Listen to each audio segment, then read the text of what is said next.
Hey everyone, welcome to our channel and I hope you all are safe and doing great. आज की इस video में हम forensic science India में कैसे डेवलप हुई इसके बारे में पढ़ेंगे कि जो इंडिया है वो कैसे डेवलप हुआ in terms of forensic science. तो शुरू करते हैं केमिकल एग्जामिनर लैब से। इंडिया में केमिकल एग्जामिनर लैब 1849 में ओपन हुई और क्यों ओपन हुई? ड्यूरिंग 19th सेंचुरी में क्या हुआ? During 19th century when the case due to poisoning were increased and become a problem for the law enforcement, they felt need for isolating, detecting and estimating the various poisons absorbed in the system. So what they did, they opened a chemical examiner laboratory and it was set up in Madras presidency in 1849। तो क्या हुआ, जब poisoning की cases बहुत ज़्यादा बढ़ने लगे और वो प्रॉब्लमेटिक हो गए लॉ इन्फोर्समेंट के लिए, तब उनको ये लगा कि हमको ज़रूरत है एक ऐसे सिस्टम की जिसके थ्रू हम पॉइजन्स का एक्सट्रैक्शन कर सकें, आइसोलेशन कर सकें, उनका डिटेक्शन कर सकें और उसका अमाउंट एस्टिमेट कर सके कि कितने अमाउंट में कोई भी पॉइजन प्रेजेंट है। तो इसको ही अचीव करने के लिए 1849 में मद्रास प्रेसिडेंसी में केमिकल एग्जामिनर लेबोरेटरी ओपन की गई। ओके, तो पहला डेवलपमेंट यहाँ से शुरू हुआ इंडिया में जब केमिकल एग्जामिनर लैब ओपन हुई। कहाँ? मद्रास प्रेसिडेंसी 1849। ये इंडिपेंडेंस की पहले की बात है, 1849 चल रहा है तभी। तब जो मद्रास प्रेसिडेंसी थी वहाँ पे केमिकल एग्जामिनर लैब ओपन हुई in 1849। Then similar labs were open in Calcutta, Agra and Bombay. कब ओपन हुई? In Calcutta 1853, in Agra 1864 and Bombay 1870।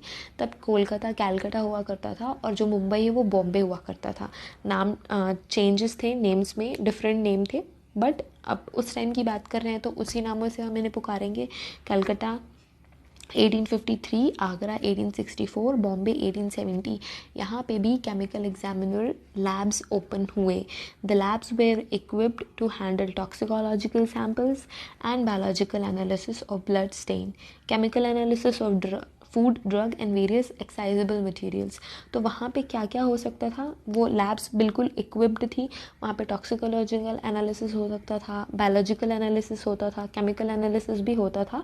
Food, drug और एक्साइजेबल मटेरियल्स लाइक अल्कोहल, लिकर, इन सारी चीज़ों का एग्जामिनेशन उस लैब में पॉसिबल था और वहाँ पे ये सारे एग्जामिनेशन हुआ करते थे। तो ये पहला अचीवमेंट था इंडिया के लिए। And then next anthropometric bureau open हुआ। पहले केमिकल एग्जामिनर लैब ओपन हुई, उसके बाद एंथ्रोपोमेट्रिक ब्यूरो ओपन हुआ। After the invention of Bertillon anthropometric system in 1878 India adopted the system. क्या हुआ? जब बर्टलॉन का जो एंथ्रोपोमेट्रिक सिस्टम था जिसमें बॉडीली मेजरमेंट से पर्सनल आइडेंटिफिकेशन किया जाता था, वो जब इन्वेंट हो गया था, अल्फोंसो बर्टलॉन ने इसका इन्वेंशन ऑलरेडी कर लिया था। तो 1878 में इंडिया ने इस सिस्टम को अडॉप्ट किया और बॉडीली मेजरमेंट्स के थ्रू जो क्रिमिनल्स हैं उनका आइडेंटिफिकेशन रिकॉर्ड वो क्रिएट करने लगे। सो इन 1892 में क्या हुआ? एंथ्रोपोमेट्रिक ब्यूरो स्टार्ट किया गया कलकत्ता में टू मेंटेन द रिकॉर्ड्स को मेंटेन करने के लिए एक एंथ्रोपोमेट्रिक ब्यूरो बनाया गया और ये सेटअप था कलकत्ता में 1892 में। तो ये सेकेंड अचीवमेंट थी। फिर थर्ड अचीवमेंट क्या थी इंडिया के लिए? फिंगरप्रिंट ब्यूरो ओपन हुआ। अब ये कैसे ओपन हुआ? इसके पीछे की स्टोरी ये है कि इन 1891 जो एडवर्ड रिचर्ड हेनरी थे, he is a scientist who worked for forensic fingerprint का क्लासिफिकेशन इन्होंने किया था, that's why he is famous. तो जो एडवर्ड रिचर्ड हेनरी थे, he was inspector general of police of Bengal. He was appointed as an Inspector General of Police in Bengal. He introduced the thumb impression in the records. What he did, he introduced the thumb impression along with the anthropometric data to record the slips to avoid wrong identification. कहीं कोई wrong identification ना हो जाए, इसको avoid करने के लिए Edward Richard Henry ने क्या किया? जो एंथ्रोपोमेट्रिक डाटा था उसके साथ साथ फिंगरप्रिंट भी वो लेने लगे to avoid the wrong identification. Fingerprint use उन्होंने किया। Then in 1897 he introduced maintenance of duplicate criminal records with impression of 10 fingers separately. 1897 में इन्होंने क्या किया, फिर से एक नया सिस्टम इंट्रोड्यूस किया और इसमें इन्होंने क्या किया, डुप्लीकेट क्रिमिनल रिकॉर्ड्स बनाए, जिसमें उन्होंने क्या किया, जो 10 फिंगर्स हैं हमारी, उन सब का अलग से फिंगरप्रिंट इम्प्रेशन लिया टू मेंटेन द रिकॉर्ड्स। ये इन्होंने सेकंड चीज़ करी। फिर उसके बाद क्या हुआ, ही अपॉइंटेड खान बहादुर अजीज़ुल हक एंड राय बहादुर खेमचंद्र बोस। ये 2 पर्सन इम्पॉर्टेंट हैं, इंडियन हैं ये लोग, बिकॉज जो हेनरी थे वो बंगाल में अपॉइंटेड थे एज इंस्पेक्टर जनरल, तो ये उनके असिस्टेंट्स थे, ऐसा हम कह सकते हैं। तो he appointed 2 persons, Khan Bahadur Azizul Haque and Rai Bahadur Khemchandra Bose, to work on the classification of fingerprints. They both worked in the classification of fingerprints along with the Henry.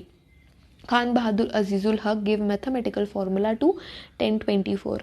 जो खान बहादुर अजीज़ुल हक थे, HUQ, ओके, जो खान बहादुर अजीज़ुल हक थे, उन्होंने जो मैथमेटिकल फार्मूला है फिंगरप्रिंटिंग का वो इन्वेंट करा, दैट इज़ 1024। तो जो 1024 क्या है, ये पॉसिबल ग्रुप्स हैं फिंगरप्रिंट के, इतने पॉसिबल ग्रुप फिंगरप्रिंट के इन्वेंट करे खान बहादुर अजीज़ुल हक ने, और किन के सुपरविजन में, हेनरी के सुपरविजन में। उसके बाद जो राय बहादुर हेमचंद्र बोस थे, the other person, he extended the system of classification giving telegraphic code of for impression system end of single digit classification. तो जो राय बहादुर हेमचंद्र बोस थे, उन्होंने इस सिस्टम को एक्सटेंड किया और कोड दिए, जो डिफरेंट फिंगरप्रिंट है उनको डिफरेंट कोड से डिनोट किया और इन्वेंट किया सिंगल डिजिट क्लासिफिकेशन, जो हम अभी भी पढ़ते हैं। जो सिंगल डिजिट क्लासिफिकेशन है उसका इन्वेंशन राय बहादुर हेमचंद्र बोस ने किया था in the supervision of Henry. Henry के लिए ये दोनों जो थे वो काम करते थे। तो अजीज़ुल हक ने मैथमेटिकल फार्मूला दिया और जो राय बहादुर हेमचंद्र बोस थे उन्होंने सिंगल डिजिट क्लासिफिकेशन में कंट्रीब्यूशन अपना दिया। इसके बाद क्या हुआ, the Henry approach the government. जो सर हेनरी थे उन्होंने गवर्नमेंट को अप्रोच किया, he approached and to approach the he approached the government to replace the anthropometric system and he get approved. उन्होंने अप्रोच किया गवर्नमेंट को कि जो एंथ्रोपोमेट्रिक सिस्टम है वो उतना रेलेवेंट नहीं है जितना फिंगरप्रिंट सिस्टम है। तो ये गवर्नमेंट को बात जम गई और उन्होंने इसको अप्रूव कर दिया, फिंगरप्रिंट सिस्टम के को पर्सनल आइडेंटिफिकेशन के लिए अप्रूवल मिल गया। Hence official fingerprint bureau in 1897 at Calcutta is established. उसके बाद क्या हुआ, जब गवर्नमेंट ने अप्रूव कर दिया तो फिंगरप्रिंट ब्यूरो ओपन हुआ कैलकाटा में ही इन 1897। फिंगरप्रिंट ब्यूरो ओपन हुआ 1897 इन कलकत्ता में ही इसका भी इस्टेब्लिशमेंट हुआ फिंगरप्रिंट ब्यूरो का। तो ऐसे फिंगरप्रिंट ब्यूरो ओपन हुई इंडिया में। फिर 4th अचीवमेंट ये था, department of explosives. The foundation of the department explosive laid in 1898। First chief inspector of explosive headquarter at Nagpur. Nagpur में क्या हुआ, 1898 में एक्सप्लोजिव हेडक्वार्टर ओपन हुआ ताकि एक्सप्लोजिव्स का एनालिसिस हो सके और इन्वेस्टिगेशन हो सके। कब ये ओपन हुआ, 1898 में एट नागपुर। उसके बाद क्या हुआ, the 5 regional offices Calcutta, Gwalior, Bombay, Madras and Agra, in 5 जगहों में रीजनल ऑफिसेस खुले जहाँ पे एनालिसिस और एग्जामिनेशन होते थे एक्सप्लोजिव्स के। क्योंकि तब अक्सर ही जो इंडियन और ब्रिटिशर्स थे उनके बीच झगड़े होते रहते थे कंटिन्यूसली, तो एक्सप्लोजिव्स का भी वो यूज़ करते थे। तो उसके एनालिसिस और एग्जामिनेशन के लिए ये जो डिपार्टमेंट है वो ओपन हुआ एट नागपुर। नागपुर में इसका हेडक्वार्टर था। 1898 में इसका ओपनिंग हुआ डिपार्टमेंट ऑफ एक्सप्लोजिव का। उसके बाद 5 रीजनल ऑफिसेस खुले, कहाँ, कैलकाटा में, ग्वालियर में, बॉम्बे में, मद्रास एंड आगरा, इन 5 जगहों पे रीजनल ऑफिसेस खुले। उसके साथ साथ 3 सब ऑफिसेस खुले। 3 सब ऑफिसेस कहाँ कहाँ खुले, शिवकाशी, गोमिया एंड आसनसोल, इन 3 जगहों में सब ऑफिसेस खुले। शुरुआत हुई नागपुर से, फिर जो रीजनल ऑफिस थे वो 5 जगहों पे थे, कलकत्ता, ग्वालियर, बॉम्बे, मद्रास एंड आगरा। उसके अलावा 3 सब ऑफिसेस थे, शिवकाशी, गोमिया एंड आसनसोल। तो यहाँ पे जो एक्सप्लोजिव और बॉम्ब से उनकी एग्जामिनेशन और एनालिसिस होने लगी, तो ये भी इंडिया के लिए एक अचीवमेंट था। नेक्स्ट अचीवमेंट था government examination of QD, question document in Shimla. Shimla वो बाद में शिफ्ट हुआ था, बट हम उसको शिमला के नाम से ही जानते हैं। तो government examiner of question document, मैंने शॉर्ट फॉर्म में क्यूडी लिख दिया है, everyone knows what QD means इस वजह से। तो जो गवर्नमेंट एग्जामिनर थे क्यूडी के, वो क्या हुआ, ब्रिटिश जो गवर्नमेंट थी, they felt necessity of identifying the hand writings and secret documents. तब बहुत डिस्प्यूट्स होते थे इंडियंस और ब्रिटिशर्स में, तो हैंड राइटिंग एग्जामिनेशन और सीक्रेट राइटिंग्स जो होती थी तब चलती थी। तो उनको डिकोड करने के लिए, उनको आइडेंटिफाई करने के लिए जो ब्रिटिश गवर्नमेंट थी, उनको लगा कि ये गवर्नमेंट एग्जामिनेशन होना चाहिए क्वेश्चन डॉक्यूमेंट्स का, जो कि क्वेश्चनड होते थे। तो जो क्वेश्चन डॉक्यूमेंट एग्जामिनेशन का कंसेप्ट यहीं से आया। इसके बाद उन्होंने क्रिएट किया एक post government handwriting expert का। They created a post of government handwriting expert of Bengal. Means Bengal से ये शुरू हुआ। तो बंगाल के वो गवर्नमेंट हैंड राइटिंग एक्सपर्ट थे, कौन थे, मिस्टर C.R. हार्डलेस। इन 1904 मीन्स 1904 में जो मिस्टर C.R. हार्डलेस थे, वो पहले डॉक्यूमेंट एग्जामिनर थे इंडिया में, और उनका पोस्ट था गवर्नमेंट हैंड राइटिंग एक्सपर्ट का। उनका पोस्ट का नाम ही गवर्नमेंट हैंड राइटिंग एक्सपर्ट था, और वो बंगाल में थे। उसके बाद ये सेटअप क्या हुआ, this setup was shifted to Shimla in 1906। Officer mister Brewster, police officer of West Bengal CID। उसके बाद क्या हुआ, जो ये बंगाल से इनको शिफ्ट कर दिया गया शिमला में। जो ये ऑर्गेनाइजेशन, जो ये डिपार्टमेंट था क्वेश्चन डॉक्यूमेंट का, ऑर्गेनाइजेशन नहीं कहना चाहिए, जो ये डिपार्टमेंट था क्वेश्चन डॉक्यूमेंट का, वो शिफ्ट कर दिया गया बंगाल से शिमला। कब, 2 साल बाद, 1904 में कलकत्ता में गवर्नमेंट एग्जामिनेशन स्टार्ट हुई हैंड राइटिंग की। हैंड राइटिंग एक्सपर्ट बने वहाँ पे मिस्टर C.R. हार्डलेस इन 1904। उसके बाद 2 साल बाद इसको शिमला शिफ्ट कर दी। ये जो सेटअप था उसको शिमला शिफ्ट किया गया 1906 में। और तब ऑफिसर्स चेंज होके कौन गवर्नमेंट एग्जामिनर हैंड राइटिंग के बने, मिस्टर ब्रूस्टर, जो कि एक पुलिस ऑफिसर थे वेस्ट बंगाल CID के, क्रिमिनल इन्वेस्टिगेशन डिपार्टमेंट के जो पुलिस ऑफिसर थे, उनको यहाँ का गवर्नमेंट हैंड राइटिंग एक्सपर्ट बनाया गया इन शिमला इन 1906। उसके बाद अचीवमेंट थी इंडिया में कि serologist to the government of India. ये शुरू हुआ कि सीरोलॉजिस्ट अपॉइंट होने लगे, ताकि जो सीरोलॉजिकल एनालिसिस है वो कंप्लीट हो सके। इन 1910 serology department was establish in Calcutta. तो आप ये नोटिस कर रहे होंगे कि कलकत्ता और बंगाल का बहुत मेजर रोल है, क्योंकि प्री इंडिपेंडेंस वहाँ पे काफ़ी चीज़ें होती थी, इस वजह से भी वहाँ पे सेटअप ज़्यादा हो रहे थे। जो भी लैब्स हैं, क्वेश्चन डॉक्यूमेंट हो या और भी डिफरेंट टाइप के जो लैब्स खुल रहे हैं, वो कलकत्ता में ज़्यादा हो रहे हैं। तो आपको यही याद रखना है कि कलकत्ता में कौन कौन से हो रहे हैं, शिमला कब शिफ्ट हुआ, नागपुर में कब एक्सप्लोजिव का जो डिपार्टमेंट है वो ओपन हुआ। तो ये सब कुछ आपको याद रखना है। तो 1910 में 1910 में सीरोलॉजी डिपार्टमेंट ओपन हुआ कलकत्ता में। उसके बाद क्या हुआ, this led to this institute imperial serologist to the government of India. Okay, तो इसका हेड कौन होता था, उनका नाम होता था imperial serologist to the government of India. जो पोस्ट थी उसका नाम था ये imperial serologist to the government of India. जो भी एनालिसिस करते थे, जो ऑफिसर थे, उनका ये पोस्ट नेम होता था। After independence the department renamed as office of the serologist and chemical examiner to the government of India. जब पोस्ट इंडिपेंडेंस, जब हमको इंडिपेंडेंस मिल गई, आज़ाद भारत था, तब इस डिपार्टमेंट का फिर से नाम चेंज हुआ, रीनेम हुआ ये डिपार्टमेंट। तब ये बोला गया office of serologist and chemical examiner to the government of India. ये नाम चेंज होके रखा गया, जो सीरोलॉजिस्ट हुआ करते थे ऑफिसर्स, उनका। 7th अचीवमेंट थी फुटप्रिंट सेक्शन ओपन हुआ of the criminal investigation department. Criminal investigation जो डिपार्टमेंट था CID, उसमें फुटप्रिंट सेक्शन ओपन हुआ, फुटप्रिंट एग्जामिनेशन होने लग गया। In 1915 footprint section was developed under CID government of Bengal. Government of Bengal ने CID के अंडर पे फुटप्रिंट सेक्शन को ओपन किया इन 1915।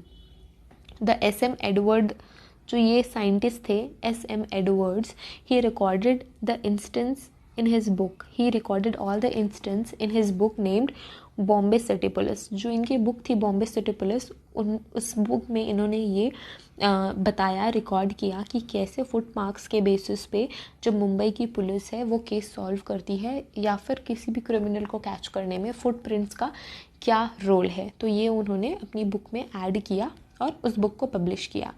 8th ओपन हुआ note forgery section in CID के अंदर नोट फॉर्जरी सेक्शन ओपन हुआ ताकि जो फॉर्ज नोट और जाली नोट है उनका एग्जामिनेशन हो सके.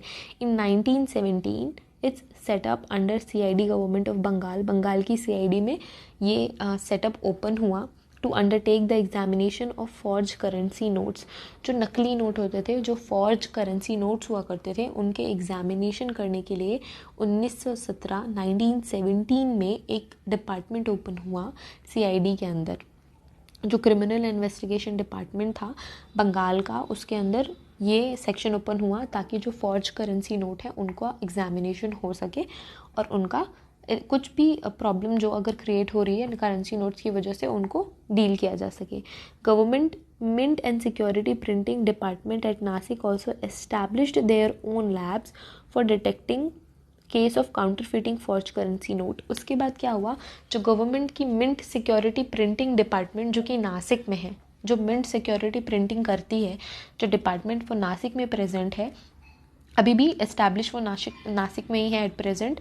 तो उन्होंने भी अपना खुद का एक लैब ओपन किया to detect the case of counterfeiting, कि अगर कोई काउंटर फीटिंग हो रही है, नकली नोट बन रहे हैं, जाली नोट बन रहे हैं, या नोट में कुछ अल्टरेशन हो रहा है, तो उन सब चीज़ों को कैच करने के लिए इन्होंने अपना खुद का एक अलग से लैब ओपन किया करेंसी नोट्स को एनालाइज करने के लिए. जब CID के अंदर जो नोट फॉर्जरी सेक्शन ओपन हो गया था, उससे इंस्पायर होके नासिक ने भी अपना एक पर्सनल लैब ओपन किया. उसके बाद नेक्स्ट अचीवमेंट थी बैलिस्टिक्स की laboratory. In 1930 N arm expert was appointed and small ballistic lab was set up under the Calcutta police of fire arm examination. 1930 में क्या हुआ, एक छोटा सा डिपार्टमेंट ओपन हुआ. 1930 में एक छोटा सा फायर आर्म इन्वेस्टिगेशन का. तो जब कॉन्फ्लिक्ट्स बढ़ने लगे इंडियन और ब्रिटिशर्स के बीच, और जब फायर आर्म यूज़ होने लगा, जो पुराने ज़माने के फायर आर्म्स होते थे, हैंड कैनन्स होते थे, उनसे फायरिंग प्रोसेस की जाती थी, तो उसके एग्जामिनेशन और एनालिसिस के लिए फायर आर्म एक बैलिस्टिक्स लेबोरेटरी ओपन हुई, जिसमें small section of ballistic lab का ओपनिंग हुआ, जिसके अंदर हम फायर आर्म एग्जामिनेशन कर सकते थे. और ये कहाँ ओपन हुआ, इन कलकत्ता पुलिस के अंदर 1930 में. 1930 में ये लेबोरेटरी ओपन हुई, बैलिस्टिक्स की लेबोरेटरी, जो भी एक अचीवमेंट थी इंडिया के लिए. उसके बाद 10th अचीवमेंट ये थी कि scientific section of criminal department open हुआ. मींस एक साइंटिफिक सेक्शन ओपन हुआ. उसमें क्या हुआ, इन 1936, 6 साल बाद बैलिस्टिक्स डिपार्टमेंट के ओपन होने के, in 1936 scientific section setup under CID Bengal. जो क्रिमिनल इन्वेस्टिगेशन डिपार्टमेंट थी CID, उसके अंदर बंगाल की CID, उसके अंदर 1936 में एक साइंटिफिक सेक्शन ओपन हुआ, जो जिसमें क्या क्या फैसिलिटीज़ थी. एग्जामिनेशन कर सकते थे बुलेट्स का, कार्ट्रिज केसेस के, एंड फायर आर्म्स का. तो फायर आर्म्स में बुलेट, कार्ट्रिज केस, इन सारी चीज़ों का एनालिसिस हो सकता था. उसके अलावा और भी बहुत सारी ऐसे एग्जामिनेशंस थे जो कि इस साइंटिफिक सेक्शन में हो सकते थे. तो इससे ही मोटिवेट होके और भी जो डिफरेंट स्टेट्स थे, बंगाल के जो पड़ोसी स्टेट्स थे, उन्होंने भी ऐसे लैब्स ओपन किए, ऐसे साइंटिफिक सेक्शन का इस्टेब्लिशमेंट किया over the time and developed with more departments. तो शुरुआत किया साइंटिफिक सेक्शन से, फिर और भी different department, note forgery for example, chemical examination, ये सारे डिफरेंट डिपार्टमेंट इसके अंदर डेवलप होने लगे. और भी जो स्टेट्स थे जिन्होंने मोटिवेट होके, बंगाल CID से मोटिवेट होके एक साइंटिफिक सेक्शन ओपन किया था, उनका भी धीरे धीरे डेवलपमेंट होने लगा. और इस साइंटिफिक जो सेक्शन ओपन हुआ था CID के अंदर, उसका भी धीरे धीरे डेवलपमेंट होने लगा, जो कि एक अचीवमेंट थी इंडिया के लिए। नेक्स्ट अचीवमेंट की बात करेंगे, जो कि काफ़ी बड़ी अचीवमेंट थी और हमारे लिए इम्पॉर्टेंट है, क्योंकि पहला स्टेट फॉरेंसिक लैब ओपन हुआ कैलकाटा में, इंडिया का पहला फॉरेंसिक लैब। इसके पहले तो केमिकल एग्जामिनेशन लैब ओपन हो रही थी, एंटोमेट्रिक ब्यूरो ओपन हो रही थी, ऐसे स्कैटर्ड फॉर्म में छोटे छोटे सेक्शंस ओपन हो रहे थे। बट पहली बार इन 1952 कलकत्ता में 1952 में पहला CFSL ओपन हुआ इंडिया का, SFSL state forensic science laboratory open हुई पहली इंडिया की 1952 में। और कहाँ ओपन हुई? कैलकाटा में ओपन हुई। इन 1953 इट बिकेम फुल्ली ऑपरेशनल। एक साल बाद 1953 में जो ये डिपार्टमेंट था हमारा फॉरेंसिक साइंस का, जो स्टेट लेबोरेटरी था, वो फुल्ली ऑपरेशनल हो गया, काम करने लग गया बिल्कुल फुल फ्लेज अपने मैनर में। इसके बाद क्या हुआ? मेडिको लीगल डिपार्टमेंट था जो केमिकल एग्जामिनर लैब का, हमने सबसे शुरू में पढ़ा था केमिकल एग्जामिनेशन लैब, तो उसका जो मेडिको लीगल सेक्शन है उसको यहाँ शिफ्ट कर दिया गया। कहाँ? स्टेट फॉरेंसिक लैब कलकत्ता में, यहाँ जो मेडिको लीगल डिपार्टमेंट था उसको शिफ्ट किया गया। उसके बाद 1955 में फ़िज़िक्स यूनिट ओपन हुई। फ़िज़िक्स यूनिट, फ़िज़िक्स के अंदर अपन यही सारी चीज़ें पढ़ते हैं, बैलिस्टिक्स फ़िज़िक्स के अंदर आ जाती है, और जो हम स्किड मार्क्स वगैरह ये सारी चीज़ें फ़िज़िक्स के अंदर आती है। तो जो फ़िज़िक्स यूनिट है वो ओपन हुआ 1955 में। उसके बाद 2 साल बाद 1957 में फुल फ्लेज्ड फिज़िक्स सेक्शन बन गया, वो धीरे धीरे डेवलपमेंट हुई, और 2 साल बाद 1957 में एकदम अपने फुल फॉर्म में आ गया फिज़िक्स सेक्शन, और उसके अंदर एग्जामिनेशंस वगैरह होने लगी। तो ये क्या बना? First multi disciplinary section of forensic lab, पहली मल्टी डिसिप्लिनरी जिसमें डिफरेंट फॉरेंसिक के सेक्शंस थे और वो ऑपरेशनल थे, मींस बिल्कुल अपने फुल फ्लेज मैनर में वो वर्क कर रहे थे। और पहला forensic science state forensic science laboratory Calcutta में बना इन 1952। 1953 में ऑपरेशनल हो गया। उसके बाद 1955-57 में फ़िज़िक्स डिपार्टमेंट ओपन हुई, medico legal department chemical examiner lab से शिफ्ट होके यहाँ आ गई। तो ऐसे धीरे धीरे करके डेवलपमेंट हुआ, और जो कैलकाटा की स्टेट फॉरेंसिक लेबोरेटरी थी वो पहली multi disciplinary section forensic science lab का बना। तो ये मेजर अचीवमेंट था इंडिया के लिए जब स्टेट फॉरेंसिक लैब पहली ओपन हुई कैलकाटा में इंडिया में, जिससे मोटिवेट हो कि और भी अदर स्टेट्स में स्टेट फॉरेंसिक लैब्स ओपन हुई। अभी आज के प्रेजेंट टाइम में बहुत सारे हमारे पास स्टेट फॉरेंसिक लैब्स हैं, रीजनल फॉरेंसिक लैब्स हैं, सेंट्रल फॉरेंसिक लैब्स हैं। ये भी धीरे धीरे पढ़ेंगे कि कब सेंट्रल फॉरेंसिक लैब्स ओपन हुए और कौन कौन से डिपार्टमेंट्स थे जो इंडिया में ओपन हुए। तो उसी के सीरीज़ नेक्स्ट ये आता है CFPB, सेंट्रल फिंगरप्रिंट ब्यूरो की सेंट्रल फिंगरप्रिंट ब्यूरो कैसे ओपन हुई। तो इसके बाद का जो भी मैटर है नेक्स्ट वीडियो में कवर करेंगे। ये वीडियो को यहीं पे ख़त्म करते हैं। नेक्स्ट वीडियो में जो बाकी बचे डिपार्टमेंट्स कब कब और कहाँ कहाँ ओपन हुए इसका डिस्कशन कर लेंगे। अगर ये वीडियो आपको हेल्पफुल लगती है और इन्फॉर्मेशन यूज़फुल लगती है तो please motivate us, thumbs up कर आप लाइक कर सकते हैं, एक हमको थम्स अप दे सकते हैं, सब्सक्राइब कर सकते हैं हमारी चैनल को for more great videos. Thank you so much, have a great day ahead.